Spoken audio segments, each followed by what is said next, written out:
Hindenburg ने एक बार फिर से भारत में बम फोड़ दिया है। अब ये तो हम पिछले साल के एक्सपीरियंस से अच्छे से समझ चुके हैं कि हिंडनबर्ग हमेशा की तरह पहले तो बड़ी बड़ी कंपनियों की खुफिया रिपोर्ट पब्लिश करता है और जब इन रिपोर्ट्स के चलते उन कंपनियों के शेयर गिरने लगते हैं तो शॉर्ट सेलिंग कर मोटी कमाई करता है। ये उसका प्रोफेशनल धंधा है।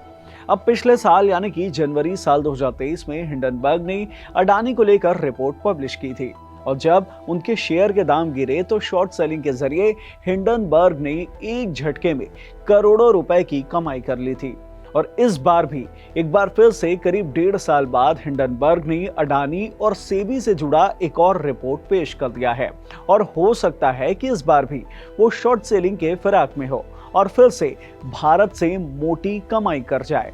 तो चलिए इस वीडियो में आपको समझाते हैं कि आखिरकार हिंडनबर्ग शॉर्ट सेलिंग से कैसे कमाई करता है और अब तक अडानी और सेबी के मामले में कितनी कमाई कर चुका है या करने वाला है। Hello everyone, I am Himanshu and you are watching uncut. सबसे पहले आपको बताते हैं कि हिंडनबर्ग क्या है। देखिए, साल 2017 में अमेरिका में नॉर्थन एंडरसन नाम के शख्स ने इसकी शुरुआत की थी। ये एक शॉर्ट सेलिंग फर्म है जो शॉर्ट सेलिंग के जरिए करोड़ों अरबों रुपए की कमाई करता है। अब ये शॉर्ट सेलिंग क्या बला है वो भी आपको समझा देते हैं। शॉर्ट सेलिंग एक तरह से शेयर मार्केट में इन्वेस्टमेंट या फिर ट्रेडिंग की एक स्ट्रेटेजी है।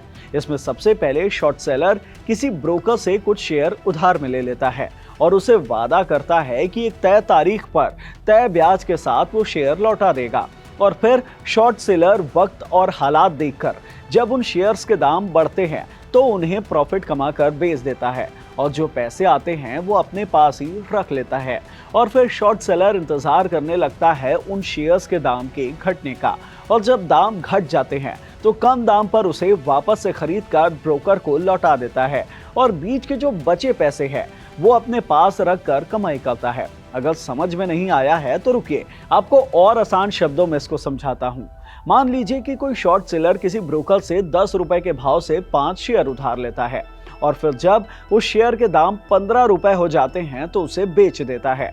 यानी कि 5 शेयर 15 रुपए के भाव से बेचे तो उसके हाथ में आ जाते हैं 75 रुपए और फिर वो इंतजार करता है उसी शेयर के दाम के घटने का और जब वो शेयर 10 रुपए से भी नीचे चला जाता है और जिस दिन उसका दाम घटते घटते माना कि 7 रुपए रह जाता है तो फिर से वो 7 रुपए के भाव से उन्हीं 5 शेयर को वापस से खरीद लेता है यानी कि 35 रुपए में और फिर उन्हें ब्रोकर्स को वापस कर देता है।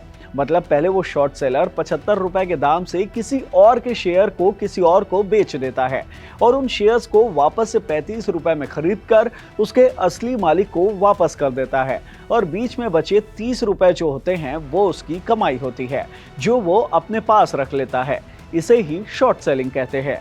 अब ये सुनने में जितना आसान और दिलचस्प लगता है उतना असल में होता नहीं है क्योंकि ये एक बहुत रिस्की मामला है और इसमें कमाई सबसे ज्यादा होती है। अब इस रिस्क को खत्म करने के लिए हिंडनबर्ग एक बहुत बड़ा गेम खेलता है।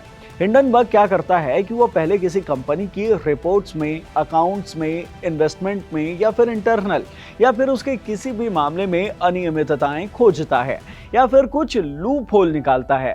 फिर उसे मार्केट में इस तरह से प्रेजेंट करता है जैसे कि वो कुछ बहुत बड़ा घपला कर रहे हो या फिर किसी बड़े हेरफेर में वो कंपनी शामिल हो और जब उसके पास इसके पक्के डॉक्यूमेंट्स तैयार हो जाते हैं तो फिर वो इसे शॉर्ट सेलिंग के फॉर्मूले पर आगे बढ़ाता है।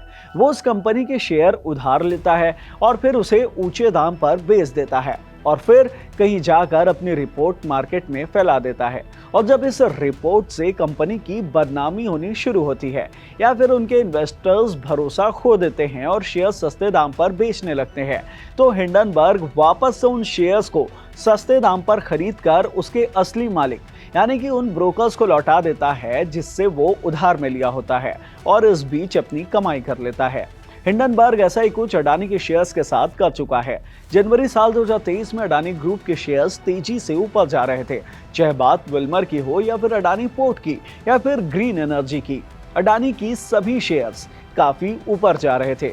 उसी वक्त हिंडनबर्ग ने अडानी ग्रुप को लेकर एक रिपोर्ट पब्लिश की जिसमें अडानी ग्रुप के ऊपर टैक्स हेवन कहे जाने वाले देश मॉरिशस में सेल कंपनी रजिस्टर्ड कर उस कंपनी के फंड के जरिए भारतीय शेयर बाजार को कथित तौर पर मैनिपुलेट करने और अपने शेयर में उछाल लाने का आरोप लगा दिया।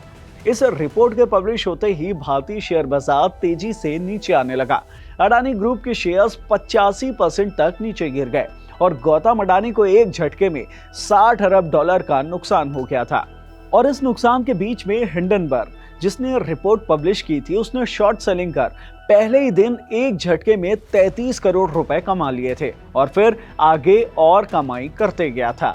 हालांकि जब सेबी ने हिंडनबर्ग के उठाए 26 में से 25 मामलों की जांच कर ली, जिसमें अडानी ग्रुप को क्लीन चिट मिल गई थी और इसके चलते हिंडनबर्ग को शॉर्ट सेलिंग के इस तरह से फेक रिपोर्ट पब्लिश करने के लिए नोटिस जारी किया था, लेकिन अब तक हिंडनबर्ग ने इसे लेकर कोई भी जवाब दाखिल नहीं किया है। अब ये तो हो गया पुराना मामला। अब अभी के मामले की तरफ बढ़ते हैं। अब क्या हुआ है कि पहले तो 10 अगस्त को हिंडनबर्ग ने एक ट्वीट किया था और लिखा था कि समथिंग बिग सून इंडिया, यानी कि इंडिया जल्द ही कुछ बड़ा होने वाला है। और फिर एक दिन बाद 106 पन्नों की एक रिपोर्ट पब्लिश कर दी, जिसमें आरोप लगाया गया कि गौतम अडानी के भाई विनोद अडानी ने मॉरिशस के जिस फंड में अरबों रुपए का निवेश किया हुआ है, उसमें सेबी की चेयरपर्सन माधवीपुरी बुच और उनके पति धवल बुच ने भी लाखों डॉलर्स का इन्वेस्टमेंट कर रखा है।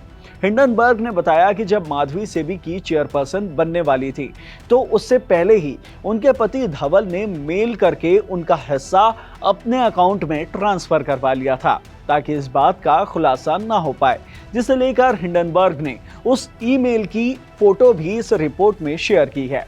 साथ ही हिंडनबर्ग ने पिछले खुलासे के दौरान अडानी पर जो भी आरोप लगाए थे और उसकी जो जांच सेबी ने की थी, उस पर भी सवाल उठाए और कहा कि यहां सेबी ने सही से जांच नहीं की है। अब इस मामले में माधवी बुच, धवल बुच और अडानी ग्रुप तीनों की तरफ से सफाई आ चुकी है। तीनों ने ही इन आरोपों को सिरे से खारिज कर दिया है। साथ ही विपक्ष के आरोपों के बीच बीजेपी ने भी प्रेस कॉन्फ्रेंस कर कहा है कि इसके जरिए हिंडनबर्ग देश को बदनाम कर यहां से गलत तरीके से कमाई करना चाहता है। ऐसे में सवाल उठता है कि क्या इस बार फिर से हिंडनबर्ग पिछले बार की तरह भारत से कमाई कर पाएगा? तो देखिए, इसका जवाब इतना आसान नहीं है। अब हिंडनबर्ग ने प्लानिंग तो पूरी की थी। उसने पहला ट्वीट शनिवार को किया, जो समथिंग बिग सून इंडिया वाला ट्वीट था। इस दिन शेयर मार्केट बंद रहता है और फिर उसने रविवार को अपनी रिपोर्ट पब्लिश की, ताकि रविवार को रिपोर्ट चारों तरफ फैल जाए और मीडिया में इसे लेकर खूब बातचीत होने लगे, डिबेट होने लगे और लोगों के बीच एक ऐसा माहौल बन जाए ताकि उनके मन में संदेह उठे और इसके चलते शेयर मार्केट थोड़ा नीचे चला जाए, ताकि वो पिछली बार की तरह इस बार फिर से शॉर्ट सेलिंग कर कमाई कर सके। लेकिन इस बार ऐसा नहीं हुआ। 12 अगस्त यानी कि सोमवार को जब मार्केट खुला, तो हिंडनबर्ग की इस रिपोर्ट का कुछ खास असर देखने को नहीं मिला और न ही अडानी ग्रुप के शेयर में कुछ फर्क पड़ा है। यानी कि इस बार हिंडनबर्ग का बम फिसड्डी साबित होता दिख रहा है। अब रही बात अडानी और सेबी के ऊपर लगाए आरोपों की। अब इसे लेकर सरकार क्या कदम उठा रही है, उसका तो अभी से नहीं पता, क्योंकि जरूर ही इस बात की जांच होनी चाहिए। लेकिन मोदी सरकार तो इसे अभी सिरे से खारिज कर रही है। ऐसे में हिंडनबर्ग के दिए सबूतों के आधार पर सरकार जांच करेगी भी या नहीं करेगी, ये अभी बता पाना थोड़ा मुश्किल है। लेकिन विपक्ष लगातार सरकार पर दबाव जरूर बना रहा है। इस मामले में आगे जो भी होगा वो हम आपको बताते रहेंगे। इस वीडियो में इतना ही। इस वीडियो से मिली जानकारी आपको पसंद आई हो तो इसे लाइक कर दीजिए, शेयर कर दीजिए। साथ ही हमारे चैनल अनकट को जरूर सब्सक्राइब कीजिए। धन्यवाद।